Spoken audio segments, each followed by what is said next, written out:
Good morning students, BSc part first bio student. Botany में हमने genetics वाला part start किया था और उसमें जनरल जो पार्ट था वो मैंने आपको बताया था। आज इसमें अपन बात करेंगे कि जेनेटिक्स के अंदर जो मेंडलिज्म है, उस मेंडलिज्म के अंदर जो टर्मिनोलॉजी यूज़ की जाती है या जो टर्म्स इसके अंदर काम में आती है, उन टर्म्स का क्या अर्थ है इसके अंदर।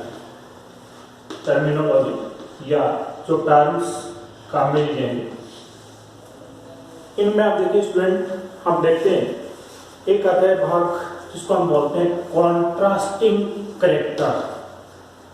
कॉन्ट्रास्टिंग कैरेक्टर, कॉन्ट्रास्टिंग का अर्थ होता है कि ऐसे दो कैरेक्टर जिनको हम आसानी से क्या कर सकते हैं, आइडेंटिफाई कर सकते हैं, वो कैरेक्टर क्या कहलाते हैं, कॉन्ट्रास्टिंग कैरेक्टर कहलाते हैं। जैसे फ्लावर के अंदर उसका जो कलर है, जैसे रेड है, वाइट है, तो दोनों जो कलर हैं वो आसानी से आइडेंटिफाई होते हैं। प्लांट की हाइट टॉल है या ड्वार्फ है, यानी पौधा लंबा है या बौने प्रकार का है, तो वो आसानी से क्या हो सकते हैं, आइडेंटिफाई हो सकते हैं। तो इस प्रकार के कैरेक्टर जो आसानी से पहचान में आ सकते हैं, वो एक दूसरे के क्या कहलाते हैं, कॉन्ट्रास्टिंग कैरेक्टर कहलाते हैं, या इनको हम विपर्यासी लक्षण जो है इनको कहा जाता है। दूसरा, यहाँ पर मेंडल ने जो शब्द काम में लिया था वो काम में लिया था फैक्टर। फैक्टर का अर्थ यहाँ पर आज के टाइम पर हम इसको जीन कहते हैं। फैक्टर का मतलब मेंडल ने क्या कहा था कि वो कारक या वो जीन या वो फैक्टर जो किसी कैरेक्टर को अभिव्यक्त करता है, साथ ही उस कैरेक्टर की हेरिडिटी के लिए भी रेस्पॉन्सिबल है, यानी उसको one generation to another generation में ले जाने का काम करता है, वो क्या कहलाता है, जीन कहलाता है। या उसको मेंडल ने क्या कहा था, फैक्टर कहा था। जीन जो शब्द है वो बाद में यूटिलाइज किया गया था, बाद में उसको काम में लिया गया था। तो फैक्टर का मतलब क्या हो गया, कारक, या कारक का मतलब क्या हो गया, वो चीज जो हेरिडिटी कैरेक्टर्स को one generation to another generation में ले जाने का काम करते हैं, साथ ही उसको एक्सप्लेन या उसको एक्सप्रेस करने का काम करते हैं, वो क्या कहलाते हैं, फैक्टर कहलाते हैं।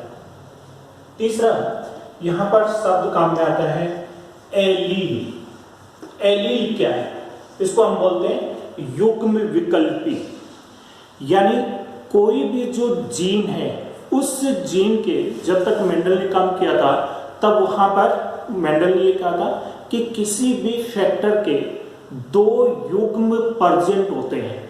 जैसे प्लांट के अंदर यदि हम बात करें कि जो फैक्टर या जो जीन है, सपोज लंबाई के लिए जो कैपिटल टी जो जीन है, तो इसका दूसरा जो विकल्प है, यानी ड्वार्फनेस, स्मॉल टी से जिसको हम रिप्रेजेंट करते हैं, तो ये दोनों जो भाग हैं, ये दोनों भाग एक दूसरे के क्या कहलाते हैं, एलील कहलाते हैं। यानी एक ही जीन के दो जो कैरेक्टर्स जो उसके अंदर किस प्रकार के हैं, कॉन्ट्रास्टिंग कैरेक्टर के रूप में प्रेजेंट है, वो एक दूसरे के क्या कहलाते हैं, एलील कहलाते हैं। इनको हम युग्म विकल्पी इनको कहा जाता है। मीन्स यहाँ पर जीन का एक जो विकल्प है वो एक क्रोमोसोम पर प्रेजेंट होगा, दूसरा जो है वो उसके दूसरे होमोलोगस क्रोमोसोम पर प्रेजेंट होता है। मीन्स यदि हम एक क्रोमोसोम की बात करें तो यहाँ पर suppose capital T gene present है और इसका दूसरा जो होमोलोगस जो क्रोमोसोम है वो यहाँ पर स्मॉल टी जो जीन है वो प्रेजेंट है। यानी बाद में तो आफ्टर मेंडलिज्म में तो मल्टी एलेलिज्म कंडीशन भी रिपोर्ट की गई है, देखी गई है।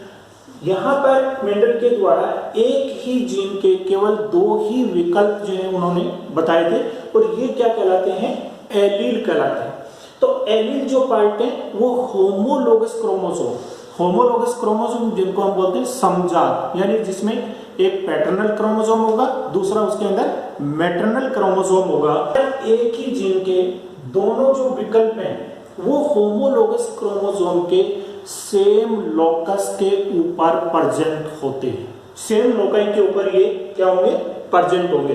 तो होमोलॉगस क्रोमोसोम कौन से क्रोमोसोम हुए, जिनमें जीन जो हैं वो दोनों सेम लोकाई के ऊपर उसके जो एलील्स हैं वो उसके अंदर प्रेजेंट होते हैं। अब यहाँ पर ये जरूरी नहीं है कि इसमें कैपिटल टी है और इसमें स्मॉल टी ही प्रेजेंट होगा, यानी इसके अंदर फिर नेक्स्ट जो कंडीशन आती है जिसको हम बोलते हैं होमोजाइगस कंडीशन। होमोजाइगस कंडीशन का मतलब हो गया कि एक ही जीन के दोनों जो विकल्प हैं, दोनों जो एलील हैं वो कैसे हैं, एक समान यदि प्रेजेंट हैं। सपोज यहाँ पर कैपिटल टी है तो दूसरा जो होमोलॉगस क्रोमोसोम है वहां पर भी कैपिटल टी फॉर्म ही वहां पर प्रेजेंट होगी, यानी डोमिनेंट कंडीशन ही वहां पर प्रेजेंट होगी। तो ये जो कंडीशन है वो कंडीशन क्या कहलाती है, होमोजाइगस कंडीशन। दूसरा हेट्रोजाइगस कंडीशन का मतलब हो गया इसके अंदर कि यहां पर एक जगह पर एक क्रोमोसोम के ऊपर कैपिटल टी प्रेजेंट है तो दूसरे के ऊपर क्या प्रेजेंट होगा, स्मॉल टी प्रेजेंट होगा। तो कैपिटल टी और कैपिटल टी ये होमोजाइगस कंडीशन है, small T and small T ये भी होमोजाइगस कंडीशन है। तो ये तो डोमिनेंट कंडीशन होगी और ये रिसेसिव कंडीशन हो गई। लेकिन हेट्रोजाइगस कंडीशन के अंदर क्या हो गया, कैपिटल टी के साथ में स्मॉल टी प्रेजेंट होगा। तो ये जो कंडीशन है वो तो होगी हेट्रोजाइगस, और ये दोनों जो कंडीशन है वो कौन सी हो गई, होमोजाइगस कंडीशन हो गई। तो यहां पर आप देखेंगे कि होमोजाइगस कंडीशन में दोनों जो एलील हैं वो एक समान प्रेजेंट होंगे, चाहे वो डोमिनेंट कंडीशन में है चाहे वो रिसेसिव कंडीशन के अंदर है। लेकिन हेट्रोजाइगस कंडीशन में जीन के या फैक्टर के दोनों एलील्स प्रेजेंट होंगे, यानी एक डोमिनेंट होगा, दूसरा जो है वो उसके अंदर रिसेसिव जो है वो उसके अंदर प्रेजेंट होता है। अब इसके बाद में स्टूडेंट बात आती है कि हम मोनोहाइब्रिड क्रॉस किसको कहते हैं, डाई हाइब्रिड क्रॉस हम किसको कहते हैं,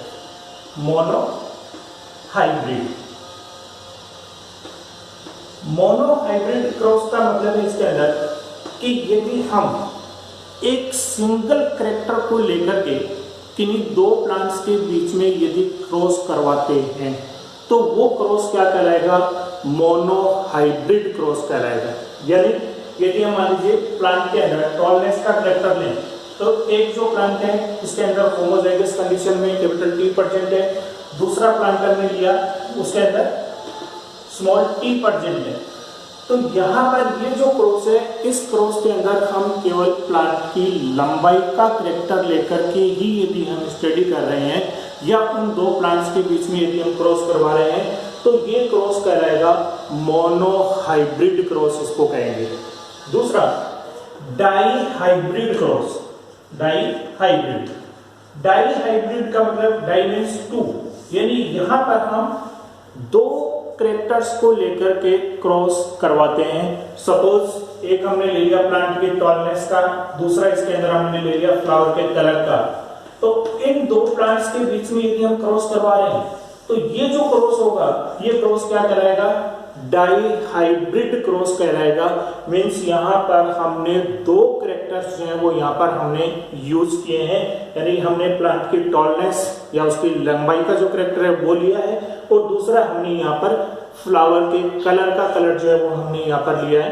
तो ये जो क्रॉस होगा वो क्रॉस क्या कहलाएगा, डाई हाइब्रिड क्रॉस। और यदि हम सिंगल कैरेक्टर को लेकर के यदि हम क्रॉस करवाते हैं तो वो क्रॉस क्या कहलाता है, मोनोहाइब्रिड क्रॉस इसको कहा जाता है। इसके बाद में स्टूडेंट हम देखते हैं कि टेस्ट क्रॉस क्या होता है और बैक क्रॉस क्या होता है और रेसिप्रोकल क्रॉस हम किसको कहते हैं। टेस्ट क्रॉस, दूसरा बैक क्रॉस और तीसरा रेसिप्रोकल क्रॉस। रेसिप्रोकल ये तीनों क्रॉस क्या है, तो यहां पर यदि मान लीजिए हमने एक प्लांट के अंदर ये क्रॉस करवाया capital T cross small T और स्मॉल टी, तो इसके द्वारा जो गेमेट्स बनेंगे वो सारे गैमेट्स एक जैसे बनेंगे क्योंकि होमोजाइगस कंडीशन है। इसके अंदर जो गैमेट बनेंगे वो भी एक जैसे बनेंगे, यानी यहाँ पर जो F1 जनरेशन आती है उसके अंदर capital T and small t, ये वाली कंडीशन जो है वो उसके अंदर आती है। अब यदि यहाँ पर F1 जनरेशन, ये F1 जनरेशन होगी, ये पेरेंटल जनरेशन होगी, पैट्रिक पीडी, और ये फर्स्ट फिलियल जनरेशन जो है उसके अंदर प्रेजेंट है। अब यदि यहाँ पर हम F1 का क्रॉस किसके साथ में करवाएं, रेसेसिव के साथ में यदि हम करवाते हैं, means capital T small t cross small t small t, यानी इसका क्रॉस यदि हम रेसेसिव के साथ में करवाते हैं तब इस क्रॉस को कहा जाता है टेस्ट क्रॉस कहा जाता है। बैक क्रॉस क्या है? बैक क्रॉस का मतलब है कि यहां पर F1 जनरेशन का क्रॉस पेरेंटल जनरेशन के साथ, चाहे वो रेसेसिव है चाहे वो डोमिनेंट है, तो यदि इसके साथ क्रॉस करवाते हैं तो ये बैक क्रॉस कराएगा, और यदि इसके साथ क्रॉस करवाते हैं तब भी वो क्या कराएगा, बैक क्रॉस कराएगा। It means test cross is a part of back cross. यदि हम रेसेसिव के साथ में करवाते हैं तब तो ये टेस्ट क्रॉस हो गया, और यदि हम यहाँ पर डोमिनेंट के साथ में करवाते हैं तो ये क्या हो गया, बैक क्रॉस हो गया, और रेसेसिव के साथ करवा रहे हैं वो भी क्या हो गया, बैक क्रॉस हो गया। बैक का मतलब जो इसकी पिछली जो पीढ़ी है या इससे पहले वाली जो जनरेशन है उसके साथ में यदि क्रॉस करवाया जाता है तो वो क्या कहलाएगा, बैक क्रॉस कहलाएगा। अब बात आती है रेसिप्रोकल। रेसिप्रोकल क्रॉस का मतलब हो गया कि जैसे यहाँ पर capital T and small t का क्रॉस यदि हम करवा रहे हैं तो इस कंडीशन के अंदर स्टूडेंट यदि हम इस प्लांट को एज ए मेल यूटिलाइज करते हैं, मीन्स इसके पोलन ग्रेन्स हम काम में लेते हैं, इसको एज ए मेल यूज करते हैं और इसको हम एज ए फीमेल यूज करते हैं, तो इन दोनों के बीच में क्रॉस करवाने से हमें क्या प्राप्त हुई, ये वाली जनरेशन F1 जनरेशन हमें प्राप्त हुई।